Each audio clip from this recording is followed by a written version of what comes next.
That's my Papa Joe Smitty cane, and it helps keep me on my feet. I don't know that I'm not going to be qualified to take a big pie and throw it in the caner's face, but I probably should have been. Last time we did a public event, I think it was the last time we did a public event,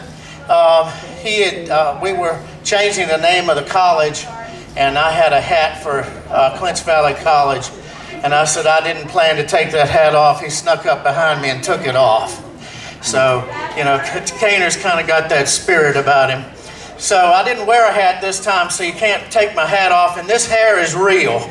My dad used to say there's only so many perfect heads and the rest he covered with hair. I'm an imperfect head because I've got the hair to prove it. I didn't get a full situation about what you would expect to hear today, so she just said talk about the history of the Declaration of Independence. And so Teresa, I'm going to say a few things about that. Reed helped me on the way over. I said, what do you think should be in it? The first thing he said was Patrick Henry. Well, Patrick Henry was contrarian, not to say that that doesn't fit the American revolutionary style, but Patrick Henry is the one who said, give me liberty or give me death. And that's not what's in the Declaration of Independence. So I'll just say it that way, but I wanted to go ahead and mention that to start with. I was thinking about some of the things that all of us know are either addresses or documents, and I guess all of us know something about the Gettysburg Address. Of course, that's where Abraham Lincoln consecrated the cemetery at Gettysburg during the American Civil War. The war between the states is one of my favorite top titles for that was from a Will Rogers movie, The Late Unpleasantness. So from The Late Unpleasantness, he talked about what fourscore and however many years ago, because you guys got to be able to remember all that yourselves, right? Isn't that thing you still get to memorize in school? I bet, Bob, you memorized it in school, didn't you? Yeah, he's got his thumb up. He memorized that in school. The other thing I thought is more recent that we all know at least a little bit about is I Have a Dream. And I Have a Dream speech is a pretty well-known speech that a lot of people can quote. Of course, JFK asked not what your country can do for you, but what you can do for your country, and many others. So there's a lot of famous things. FDR said we have nothing to fear but fear itself. And so some of those quotes are quotes that are, if you don't know them off the top of your head, they come back. But here's what this particular document said. We hold these truths to be self-evident, that all men are created equal, that they are endowed by their Creator with certain unalienable rights, that among those these are liberty, life, liberty, and the pursuit of happiness. And of course, that's from the Declaration of Independence. And that's one I think that we all would say we know at least that much of. The rest of it is probably a blur, and should be a blur unless you're in history class. And if you're in history class and they don't make some inflections of the voice, it becomes a blur because you fall asleep. But I bet you didn't fall asleep on Stan Willis and Buck Henson and people like that. And I hope you didn't fall asleep on me.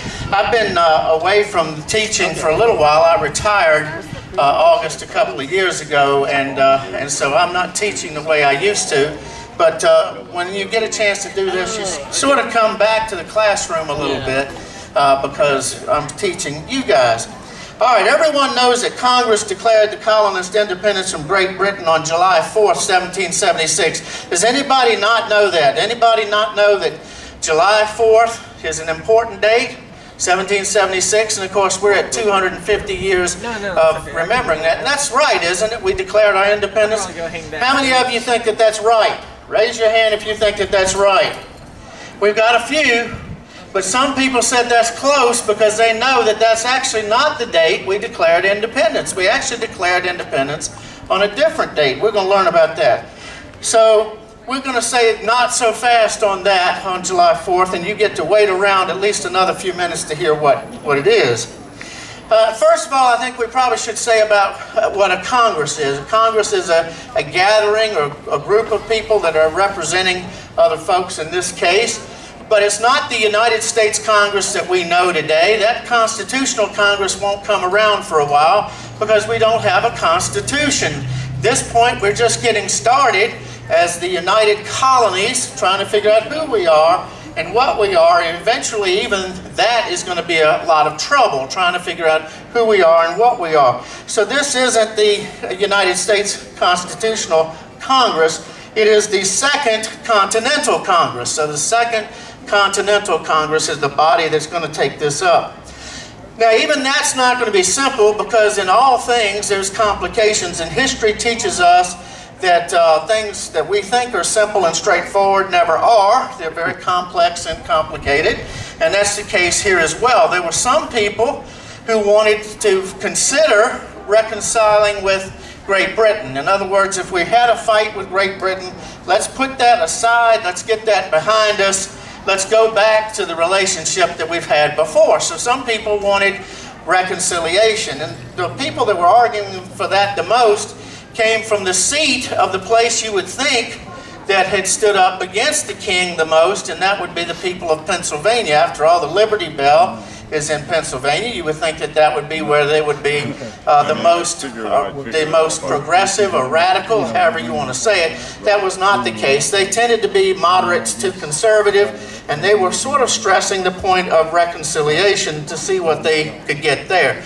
Others, of course, wanted independence, and Virginians included a lot of the people that wanted independence. Let's cut the ties. And one of the key figures there was a 33-year-old redhead. I think redheads are always important because they tend to have that fiery personality, and maybe you needed a fiery personality. Although this guy's personality didn't quite match his hair. He was actually a little cooler and calmer than that. But this guy was Thomas Jefferson. You could say, I think we could probably ask you to raise your hands, and you would say most of you knew the name Thomas Jefferson. Well, he's 33 years old. He's the youngest delegate at the Second Continental Congress, and he wanted independence, but he also wanted to make sure that the colonies didn't start by fighting with each other. So he's really emphasizing trying to get rid of the infighting in Congress, try to get people to get along. The person that's really going to push the thing the most is a relative of someone who'll be involved in another revolution a little bit later, a different civil war a little bit later. He's a kinsman of someone named Robert E. Lee. His name was Richard Henry Lee. Now, this is not the same as Light Horse Harry, that's a different one, but Richard Henry Lee was a representative of Virginia. You say, well, how do you get to be a representative? The states would have, or these colonies each would have, a delegation that would represent them, but each one would only get one vote. So sometimes the fighting was over what that one vote would be when they cast it, because you could have up to 8 different people sitting around arguing about what it should be. So you can have an argument within the delegation.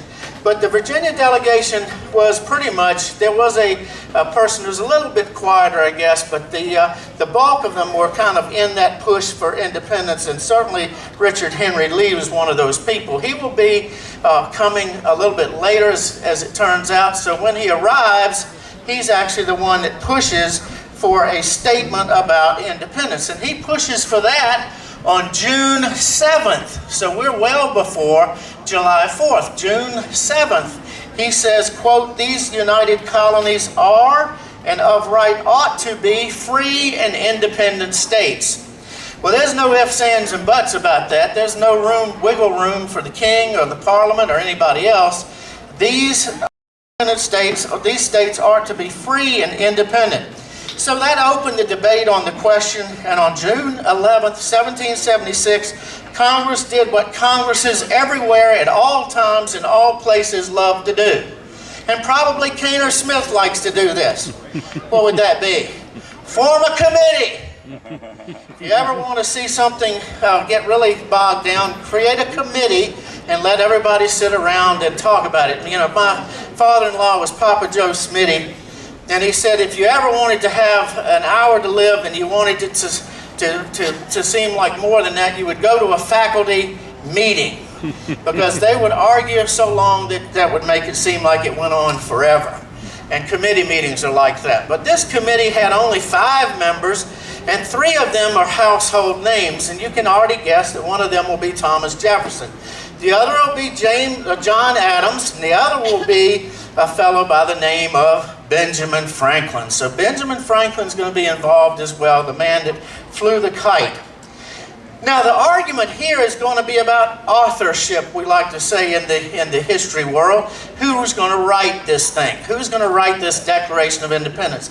And the two primary people that are arguing in this case that the other person should be the one that does it. So one of those is Thomas Jefferson, the other is John Adams. And Adams is going to say, look, Jeff, you need to be the one that writes the thing, and that's it. And the guy in Jefferson says, well, what reasons did you have? And he says, I have three. Now here are the three reasons he gave. And I think this is interesting given where we live. He said, number one, you are a Virginian, and a Virginian ought to be at the head of this business. So John Adams is from Massachusetts, along with Samuel Adams. You've heard of the Adamses. You might have even drank a Sam Adams. But anyway, in the Massachusetts world, you can make a claim that they should lead the enterprise. But here is one of their founding fathers who's saying, no, you should do the thing because you are a Virginian. You are a Virginian, and a Virginian ought to be at the head of this business. His second reason was, I am obnoxious, suspected, and unpopular. So he probably ought to run for mayor, right? Well, you know, I am obnoxious, suspected, and unpopular. You are very much the otherwise. People like you. And if we're going to do this, it ought to be done by someone that people like. We ought to get somebody that folks like. And then I love the last one. The teachers in the group will love this last one. How many of us are teachers? We got teachers? You'll love this. The teachers will shine, will smile when you heard number three is, you can write 10 times better than I can. So you're a Virginian, you're a nice guy, and you can write better than I can. So we're going to pick you, or at least we should have you, be the one who puts the words to paper. Now, having said that, Thomas Jefferson's a member of a committee, and he knew that the worst thing you can do is leave people out. So he's going to allow each one of the committee people to have a say. He's going to have the wisdom of Ben Franklin, which is very smart. He's also then going to have Congress weigh in. So everybody's going to have a chance to tell what they think should be the case on this new document that we're creating. And altogether, there are going to be 86 alterations. You know, you think about the Declaration of Independence, you think it would all be in one big stroke. We write it, it sounds great, and we move on. But every time they wrote it, someone said, well, what about this? Or you left out that, or shouldn't you say this better than that? And what you ended up with was 86 alterations. I'm not sure that most people know that. Now, one of the things about this Declaration of Independence is that you're going to have to keep history in mind. And there is a history behind this document, and I'll go very quickly through that. You had what was known as a Stamp Act that the British tried to impose, British Parliament tried to impose on the colonies. And of course, all of these acts included some things that we're more familiar with. We're most familiar with the tea tax that ends up creating the Boston Tea Party, but which didn't happen again until the Knicks won the championship and they moved it from Boston down to New York. So they had a tea party. That's just a joke. But anyway, the point is the Stamp Act Congress was the one that sort of set the tone, and it talked about parliamentary, what we would say today is overreach. Parliament being too strong and too powerful, and the colonies not having a say. And they would talk about the rights of Englishmen, that all of us, whether you lived in Virginia or Massachusetts or Pennsylvania or Georgia, we have the rights of Englishmen. That was very important to them, and more important than being independent. So that was what they stressed. The Declaration of Independence doesn't need to stress that. That argument had already been made, and we've moved on. We've now decided that we should talk about independence. And so the Declaration of Independence shifts to natural rights, not the rights that a crown gives or a parliament gives to its subjects, but natural rights, those that are endowed by their creator. And that is going to be a big deal. And the enemy in the document is no longer going to be Parliament. His shift is going to be to the King, King George III. He's the instigator of the problems. He's the one who has done the most to cause our trouble. The upshot is that we then must be free and independent of Parliament, free and independent of the King, free and independent of England. Now, on June 28th, the committee reported its draft. They debated some more. But on July 2nd, Richard Lee's resolution was agreed to. Agreed to means it was voted on and passed. The United Colonies have just declared themselves independence.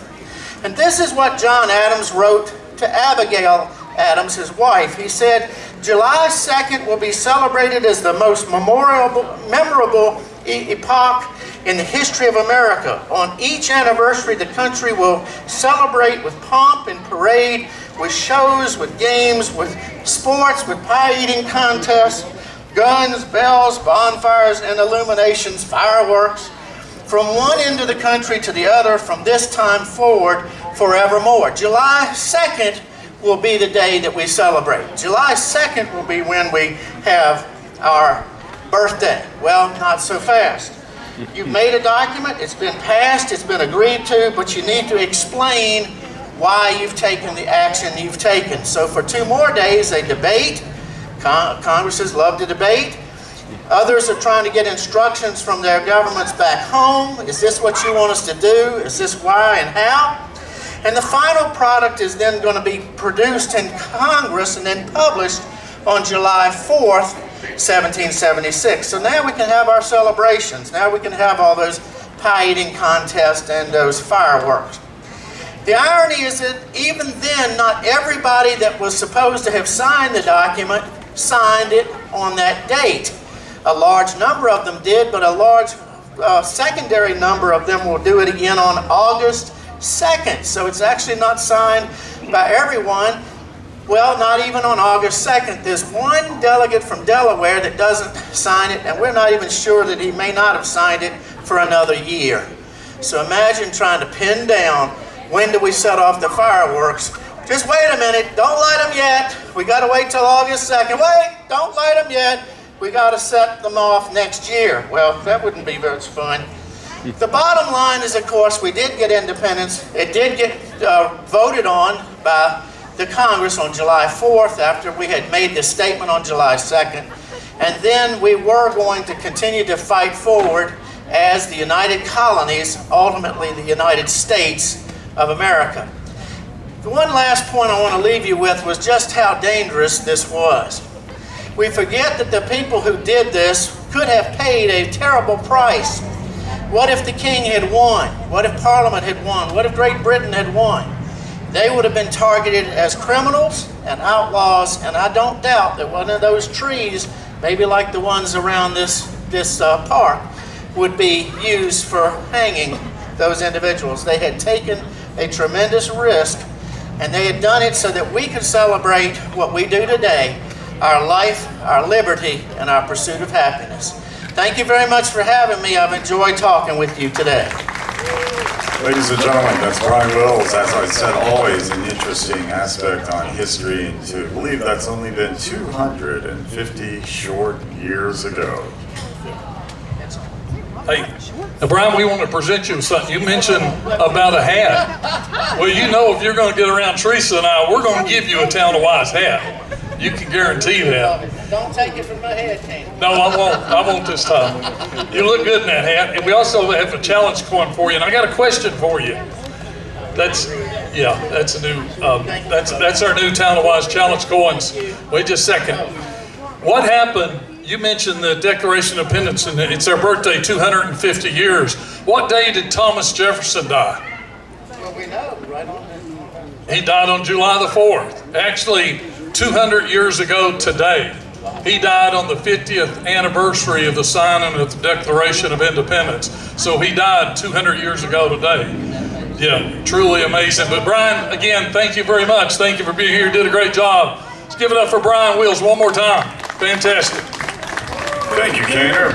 And thank you, Brian, of course. We are going to do the presentation of the colors, courtesy of Billy Bartlett and our VFW. So we'd like to bring them to the stage now for the presentation of colors.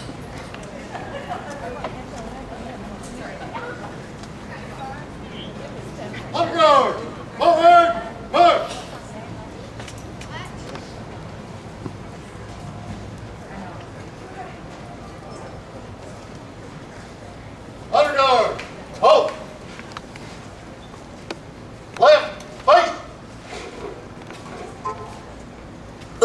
Reset. Hold. Can you see by the dawn's early light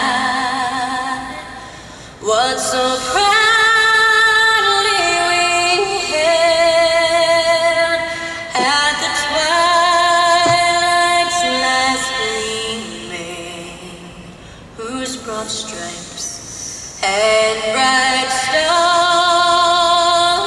through the perilous fight o'er the ramparts we watched were so gallantly streaming. And the rugged red glare, the bombs bursting in air, gave proof through the night that our flag was still there. Oh, say does that star-spangled banner yet wave o'er the land of the free and the home of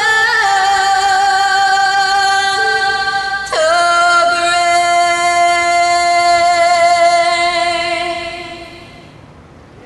Order. Hold.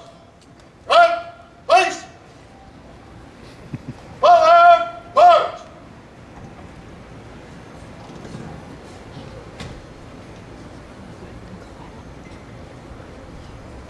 Order. Hold. Ladies and gentlemen, the presentation of the colors. Billy Bartlett, local VFW.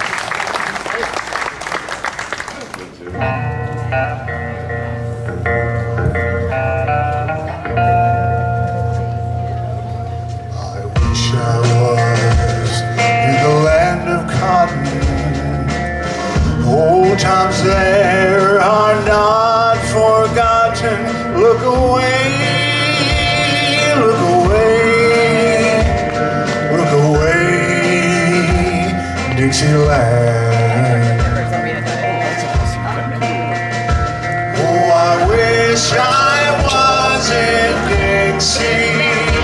Oh, I know, I can do that. What do you want? away, It's hot. Dixieland, I'll take my stand to live and die in Dixie. For Dixieland, where I was born, early Lord, one frosty morn, look away, look away, look away, Dixieland.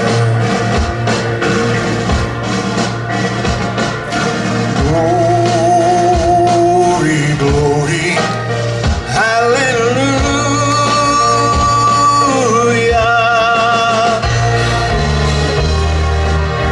Glory, glory, hallelujah.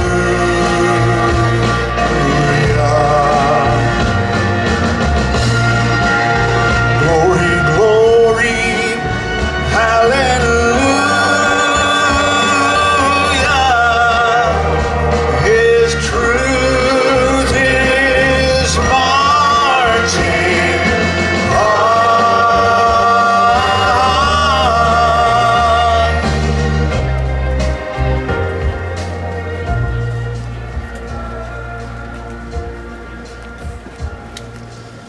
So hush, little baby, don't you cry.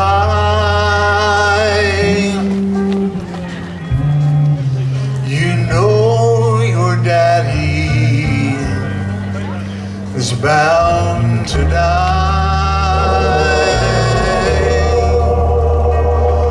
Then all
Should old acquaintance be forgot, you're right on the grand old flag. This land is your land, this land is my land. From California to the New York Island, from the Redwood Forest to the Gulf Stream waters, this land was made for you and me. As I was walking the blessed highway, I saw above me that endless skyway. I saw below me that golden valley. This land was made for you and me.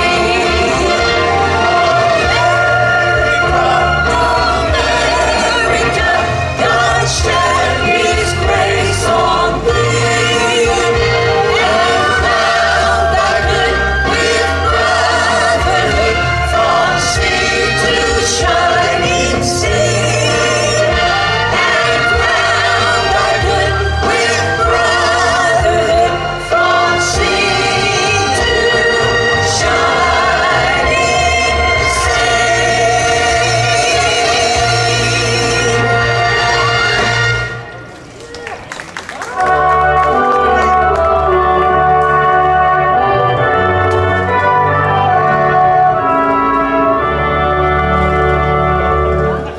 My country, 'tis of thee, sweet land of liberty, of thee I sing.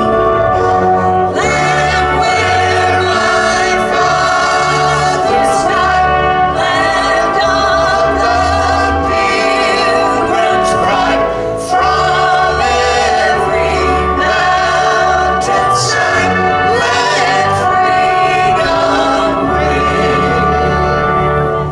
Our fathers, God, to thee, author of liberty, to thee we sing. Long may our land be bright with freedom's holy light. Protect us by thy might, great God, our King. Do like these guys.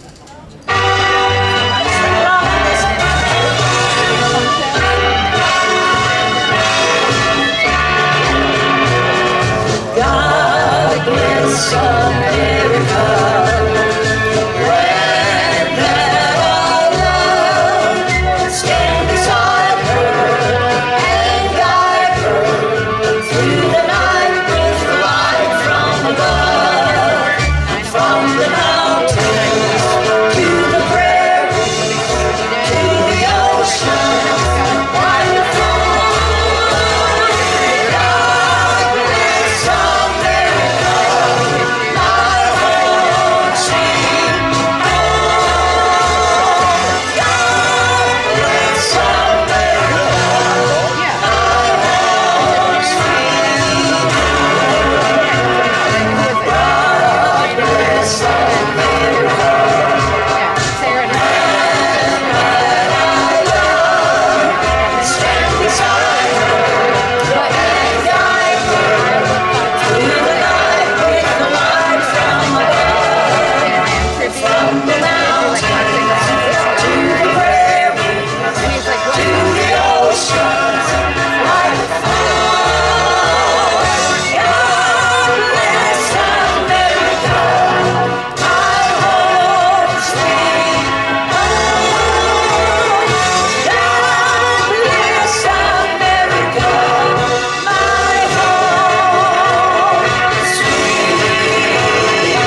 song?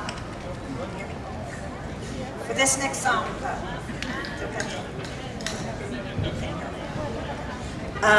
we're going to need a little bit of audience participation. So, do I have anyone from? Let's see what the Air Force? Do I have an Air Force person here today? Who? Okay, Frank. Okay, can you come get it, Zella?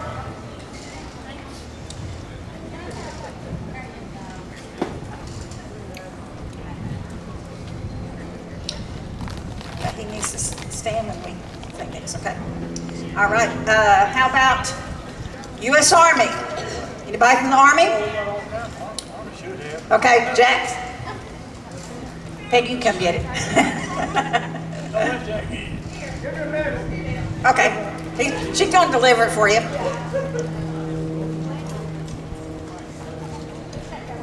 Marine Corps. Do we have a Marine?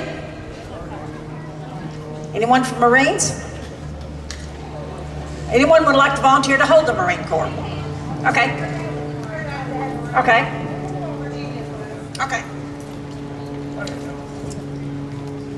Navy. How about Navy?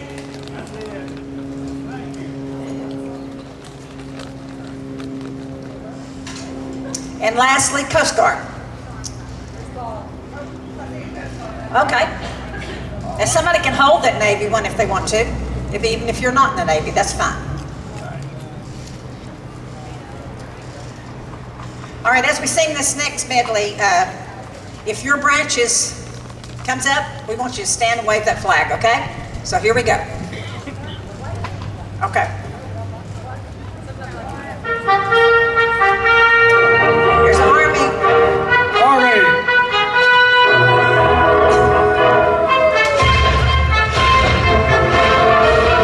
First in flight for the ride and to build the nation's might, and the Army goes rolling along. Proud of all we have done, fighting till the battle's won, and the Army goes rolling along. In its high, high hay, the Army's on its way. Count on the cannons loud and strong. For wherever we go, you always know that the Army goes rolling along. Now the United States Marine Corps. From the halls of Montezuma to the shores of Tripoli, we will fight our country's battles in the air, on land and sea. First to fight for right and freedom, and to keep our honor clean. We are proud to claim the title of United States Marines. Now the United States Navy. Anchors aweigh, my boys, anchors aweigh. Farewell to the foreign shores, we sail at break of day. Through our last night ashore, hail to the fog. Until we meet once more, here's wishing you a happy return.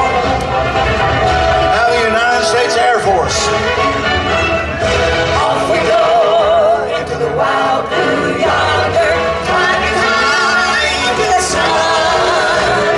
Here they come, sending to meet our thunder, and the boys give it the gun. Down we dive, spouting our flame from under. Off we fly, head of the roar. We live in flame, in the burning flame. Nothing can stop the U.S. Air Force. And finally the United States Coast Guard.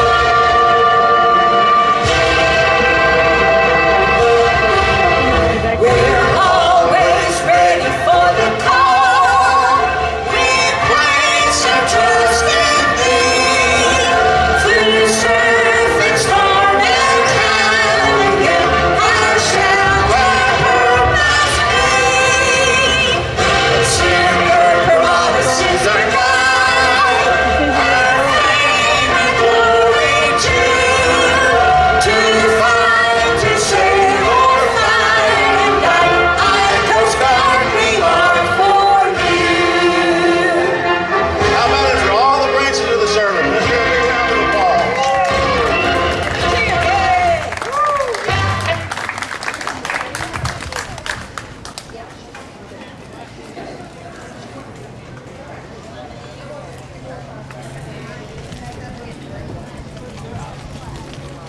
All right, everybody, we're going to go ahead and draw for 3 door prizes. So if you'll get your tickets out.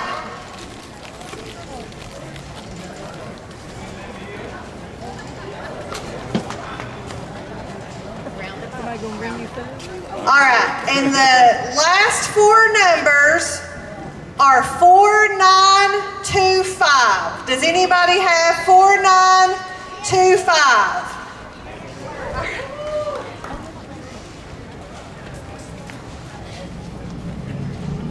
All right, the second one is going to be 4906.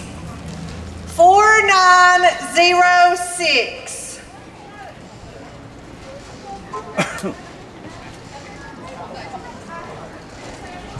Does anybody have 4906? Okay. Daisy, just go right through the Ella. Yeah. All right, and the last one for now, we will have about 2 more drawings, but 4944. 4944. Okay, I see it back there. All right, Amanda, were you going to do a couple of games? Okay.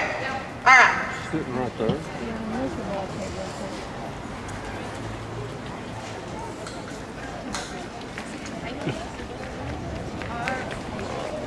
All right, folks, it is game time. If you were here when we did the pie eating contest, that was a real treat. So I need all the kids. It is time for the donut eating contest. Woo! Yeah, come on. Oh, I love it. I see them running, so excited. Yes. So all kiddos, calling all kiddos who want to do the donut eating contest. Now, this is not your regular donut eating contest. It's gonna be a donut on a string, on a limbo pole, no hands, and you gotta eat the donut off the string. So the first one to eat the donut, the whole donut, wins a prize. How many do we have? Any last call? Do I have any other kids wanna come? Anybody else? All right, so this is who we got. 1, 2, 3, 4, 5, 6, 7, 8, 9. So we're gonna do 2 rounds again. So 5 donuts for the first round. So who wants to be, you still got time, come on, Pumpkin. Yeah, no? Okay, you're gonna watch this time? All right, oh, first round, come up here. 1, 2, 3. I'm gonna save you for the second round because you're both the same size, so height, it'll be easy. 1, 2, 3, 4, 5. Let me see. Yeah, you're close. All right, over here on this side, we're getting our donuts ready. So you guys are gonna line up on this line right here. Yep, face this way. Face the crowd. Face the cameras. All right. Virginia's helping, we're getting our donuts ready. So, here's how this works. Here comes the donut limbo. Now, you're each gonna find a donut, claim your donut. Yep, right up at it. Nope, you're down on that one. This one's yours.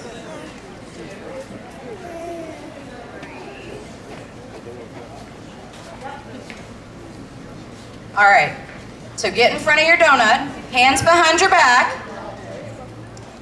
You can move under it, around it, but you cannot use your hands.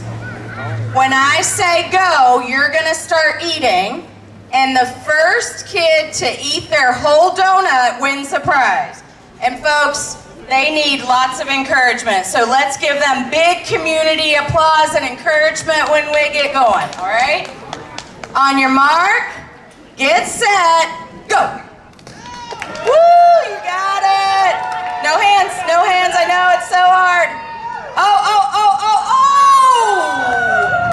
Clear winner, folks. We have, and you know what? You can now use your hands and take your donut off and enjoy your donut. Just pull it. It goes. All right, woo, round of applause for our donut winner. Listen, and like worked real hard on that pie eating contest, and then says, I don't even like whipped cream. So he was ready for this challenge. High five, I love it. All right, ready for the next round? You're gonna get your prize over here. All right, you guys ready for this? So you got the advantage. You saw how it was done, right? Yeah. So there's some strategy, like if you need to get under the donut, you know, instead of trying to chase it around. Yeah. And we'll hold it down for you guys because you're just a little bit shorter, right? Okay, we're getting our donuts ready. All right, donuts have been secured. Ooh, here we go. Round 2, we got a second winner coming up. These kids look determined. Like they're serious about this. Like these are serious game faces. All right, pick your donut. And on the end, there's this end. Remember, down, around, you can move, but you can't use your hands. Hands behind your back. You can get as you need to your donut right now. Yep, if it falls on the ground, no good. All right, on your mark, get set, go. Woo! Let's cheer them on, folks. Eat those donuts.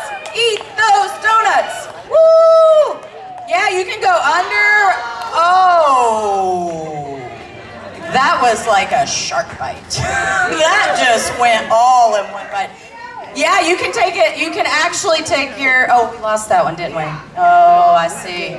Okay, keep going then. You're going. No hands. No hands. Move. Yep. You get down there. Oh, around. Do we have a winner? Keep going. Let's see if we can keep going. Oh my gosh. Those of you that drop pieces, you're gonna get a whole donut in a minute from me. All right, can we get it? Go under. See if you. Oh, there you go. Oh, yeah. Under. Oh, there we go. Yes. No hands. Oh. So we got a winner by default, right? Yeah, I think, well, I mean, he's working hard. So I said, you guys agree? Everybody drop their donut. We got a winner over here. Yeah, you win. Yes, take that. Just enjoy that. Thank you all, folks. Round of applause for all of our contestants.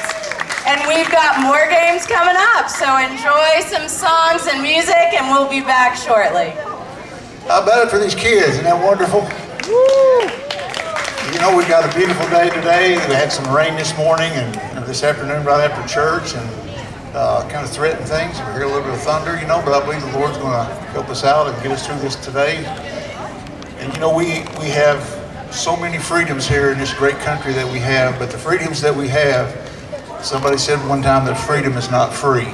And so somebody paid a price so that we can have the freedoms that we do today. We'll sing a song now. I hope it'll make you realize the price that was paid for the freedoms that we have.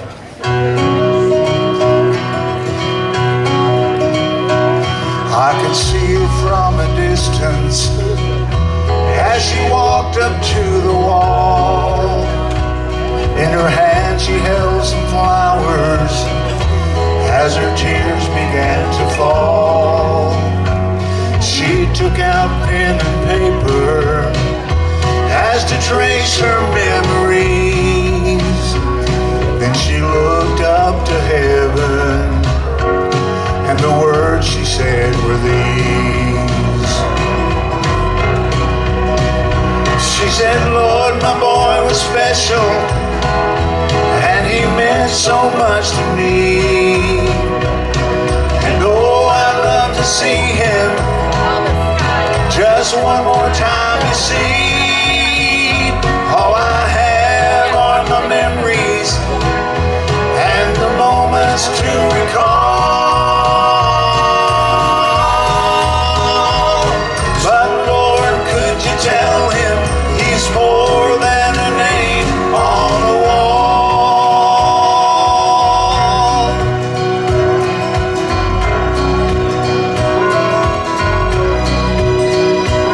He said he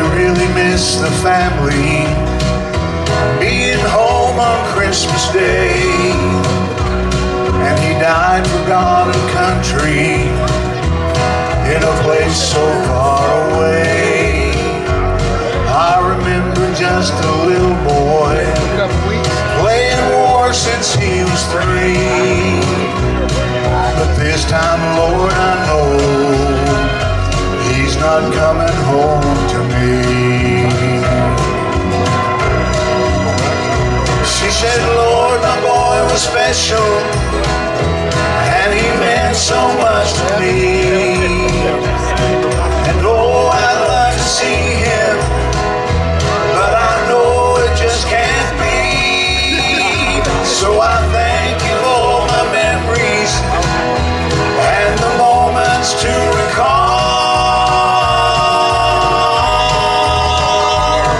But Lord, could you tell him he's more than a name on a wall? Lord, could you tell him he's more than a name on a wall?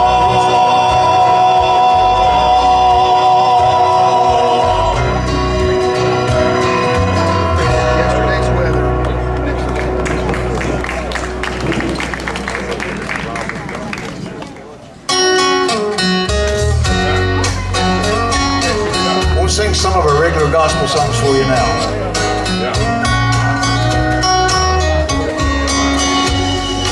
I know that you're tired, can't take another step, weary from your travels, feels like you've lost your breath when you just can't stand, and you need a hand. Grace will carry you, grace will see you through the darkest night, the hardest fight, the toughest trial, the longest smile. Grace will right the wrong, grace will make you strong, and grace will lead you home. I can see you wondering, your faith is hard to find, lost in desperation, just need some peace of mind.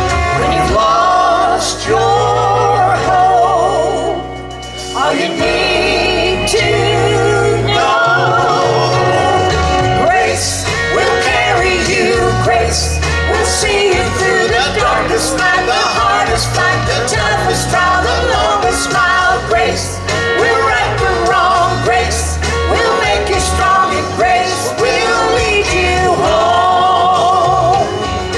Grace that will hold you, grace that is free, grace that saved a wretch like me, grace that's so amazing.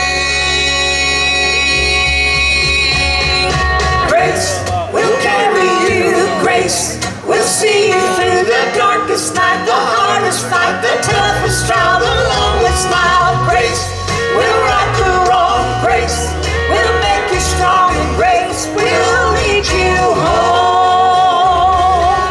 Grace will carry you, grace will see you through the darkest night, the hardest fight, the toughest trial, the longest smile. Grace will right the wrong, grace will make you strong, and grace will lead you home.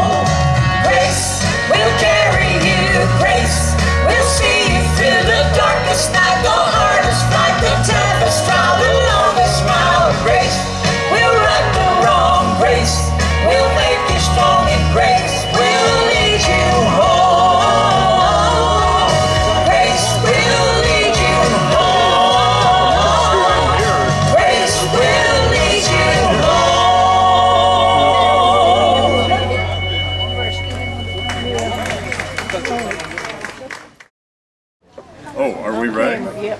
like live? Yeah. Okay, so if you've never had Dippin Dots today at the America's 250th birthday, Dippin Dots are being provided by K&E Sweets. The fine people over there have brought all the Dippin Dots over here to the Big Glades in Wise, and they are delicious, I'm told. But I'm 63 years old. I've never had Dippin Dots, and I suggested to Ernie and Lena on ARC TV that this should be something that is recorded for posterity. So here we go. These are Dippin Dots. Have you ever seen Dippin Dots before, Ernie? No, me neither. Here we go.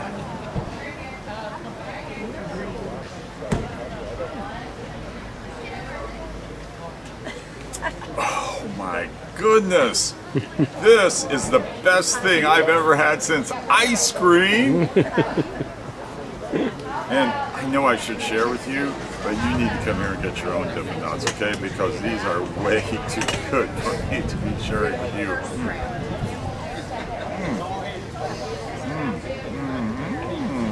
These are delicious.